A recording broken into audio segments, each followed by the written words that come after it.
DAW.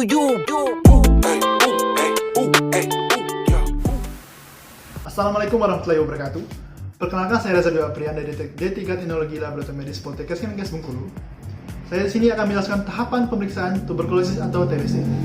Tuberkulosis adalah penyakit menular yang disebabkan oleh kuman TB atau Mycobacterium tuberculosis.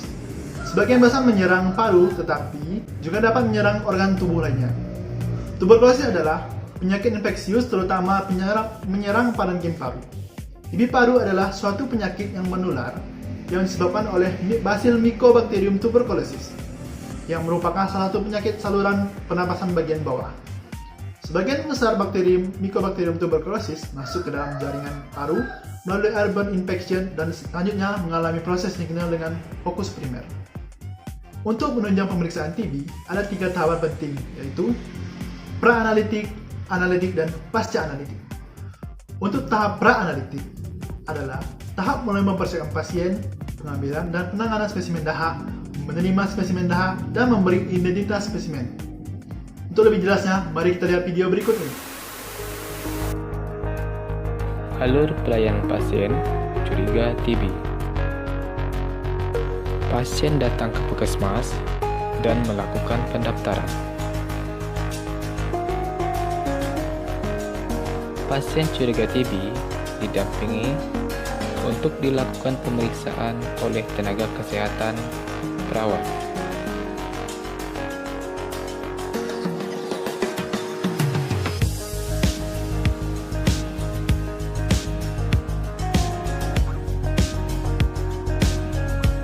Perawat akan melakukan anamnesa terhadap keluhan dan pemeriksaan tanda-tanda vital.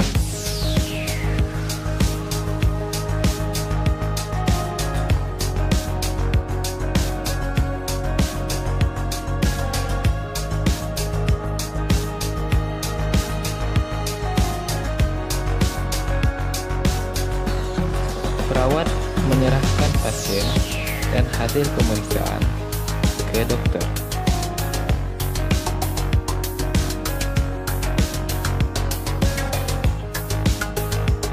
Dokter akan melakukan anamnesa kedokteran dan pemeriksaan, serta memberikan resep obat pengencer dahak jika diperlukan.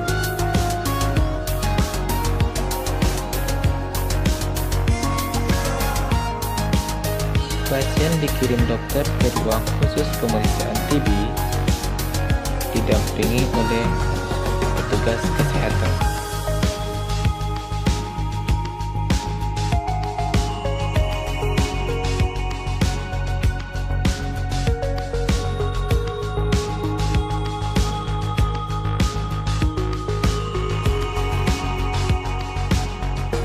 Di ruang khusus pemeriksaan TB, pasien diedukasi kesehatan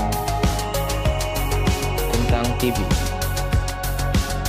oleh petugas kesehatan, menjelaskan tentang pengertian TB, tanda gejala TB, cara menular TB, dan batuk baik dan benar.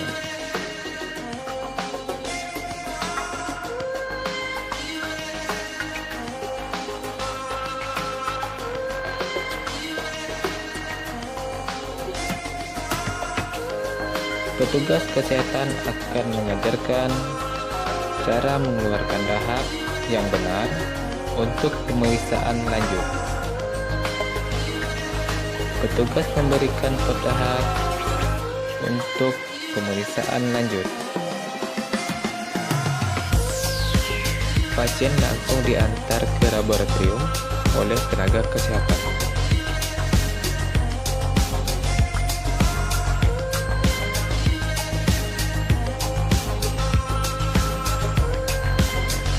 Petugas laboratorium melakukan anamnesa dan membuat janji kepada pasien agar pot dahak diserahkan langsung kepada petugas laboratorium besok pagi untuk dilakukan pemeriksaan.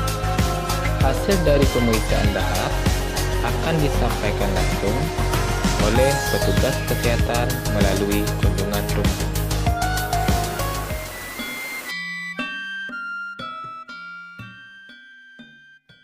Selamat datang. Dahak Anda akan diperiksakan untuk mengetahui jika Anda terserang TB.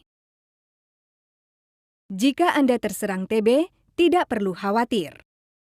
TB dapat disembuhkan, tetapi Anda wajib berobat hingga tuntas. Jika tidak berobat dengan benar, Anda akan menularkan penyakit pada orang lain di sekitar Anda saat batuk, meludah, bicara, tertawa, atau bersin. TB disebabkan oleh kuman yang biasanya menyerang paru. Kuman TB dapat ditemukan pada dahak Anda. Oleh sebab itu, Anda perlu menyediakan dahak yang berkualitas untuk diperiksa. Inilah dahak yang berkualitas, kental, berlendir ataupun agak encer. Warnanya mungkin kekuningan, keabuan, atau kehijauan. Jika terdapat darah, maka dahak akan berwarna merah atau kecoklatan. Ini bukan dahak. Ini adalah ludah dari rongga mulut Anda. Bentuknya cair dan tampak bening. Untuk memastikan apakah Anda terserang TB, diperlukan dahak dari paru dan bukan ludah dari rongga mulut. Ikutilah petunjuk berikut agar Anda dapat mengeluarkan dahak dari paru Anda. Keluarkan dahak di tempat yang jauh dari orang lain. Sebaiknya di luar ruangan atau dekat jendela terbuka bila di dalam ruangan. Ini akan mencegah penyebaran TB pada orang lain di sekitar Anda. Bersihkan rongga mulut dari sisa makanan. Berkumurlah dengan air bersih. Untuk mengeluarkan dahak, Anda harus rileks. Lalu tarik napas dalam-dalam dan hembuskan. Ulangi 3 kali.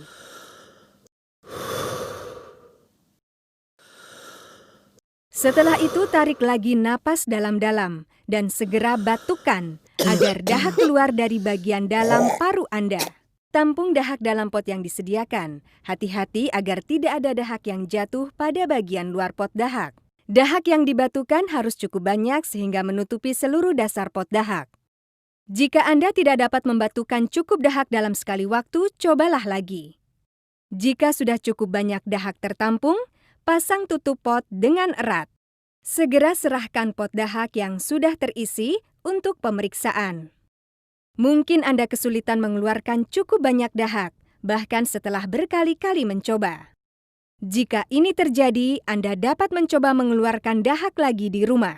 Dahak terkumpul di paru saat Anda tidur, sehingga mengeluarkan dahak akan lebih mudah jika dikerjakan pagi hari, segera setelah Anda bangun. Menghirup uap air panas juga dapat mengencerkan dahak di paru, sehingga dahak lebih mudah dibatukan.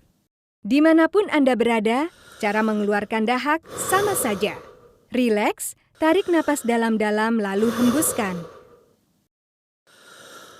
Ulangi 3 kali, kemudian batukan dengan kuat. Jika sudah cukup banyak dahak tertampung, pasang tutup pot dengan erat. Segera serahkan dahak Anda untuk diperiksa pada hari yang sama. Jika Anda ingin bertanya atau memerlukan bantuan, sampaikan pada petugas kesehatan. Jangan lupa, meskipun Anda tidak terserang TB, Anda dapat mengingatkan orang lain yang batuk untuk segera memeriksakan diri. Terima kasih Anda telah berusaha dengan baik. Untuk tahap analitik, yaitu mengolah dan memeriksa spesimen dahak sesuai prosedur tetap. Untuk lebih jelasnya, mari kita lihat video berikut ini. Pertama kita butuh objek gelas, kedua kita butuh sampel, tentu saja. Tiga kita butuh tusuk gigi, 4 butuh pensil, dan saya pakai ukuran pembuatan preparat BTA yang saya buat sendiri. Ngomong-ngomong, di sini saya menggunakan slide yang frosted end slide, sehingga ketika kita melakukan penomoran, saya dapat menggunakannya dengan pensil dan tidak mudah hilang ketika kita melakukan pewarnaan.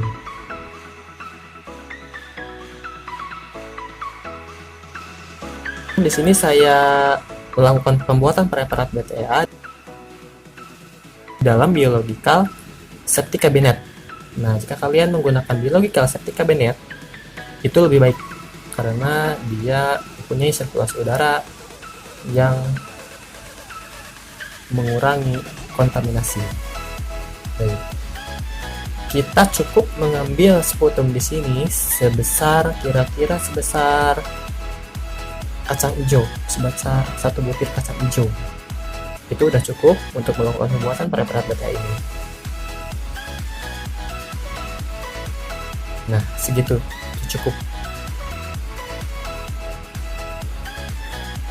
Tutup lagi. Ukuran tadi kita tempelkan di bawah slide yang akan kita lakukan pembuatan preparat BTA. Nah, caranya yaitu dengan melakukan spiral-spiral kecil. Pertama kita hancurkan dulu sputum yang purulenya sehingga ukurannya rata, spiral-spiralnya rata. Nah, ngomong-ngomong, saya punya referensi tahapan pembuatan sediaan apus. Nah, di sini adalah peralatan yang dibutuhkan. Nah, sediaan yang baik itu ukurannya 2x3 cm. Letaknya di tengah, ketebalannya baik, rata dan bersih. Tentu saja pewarnaannya baik. Makanya tadi saya menggunakan ukuran contoh agar ukurannya bagus. Nah, sediaan apus dahak yang baik ketika kita sudah membuatnya, kita ditempelkan di atas koran. Nah, tulisan preparat yang baik itu, tulisan korannya itu dia terlihat namun tidak terbaca, seperti yang saya perlihatkan tadi. Jadi si tulisan dalam koran itu masih terlihat tapi kita tidak bisa baca. Itu artinya preparat kita sudah bagus ketebalannya.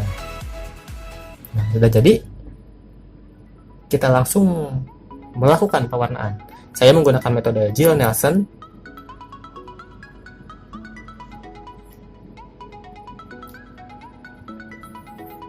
Nah, kita melakukan fiksasi dulu terlebih dahulu. Fiksasi selama 3 kali dengan api bunsen. Kedua, kita tuangkan karbofuksin sampai rata dan bakar sampai keluar asap. Ingat, sampai keluar asap, jangan sampai mendidih, sehingga bakterinya tidak rusak ya. Nah, kita diamkan selama 5 menit. Kira-kira selama 5 menit. Setelah 5 menit, kita cuci atau bilas dengan air.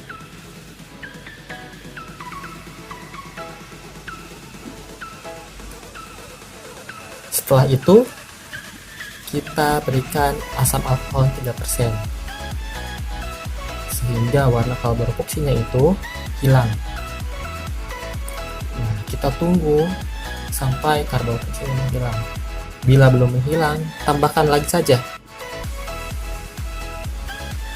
Nah, setelah itu kita cuci dengan air. Dan yang terakhir, tambahkan etilen blue selama 30 detik.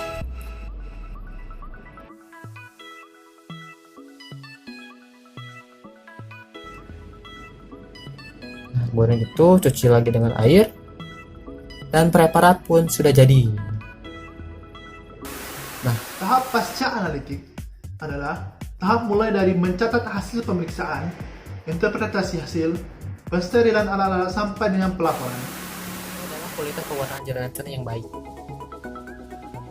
Nah, ini yang jelek. Nah, ini karakteristik BTA di bawah mikroskop. Bakterinya merah dan skala IUALTD yang terbaru. Pembacaan yang sekarang itu adalah horizontal.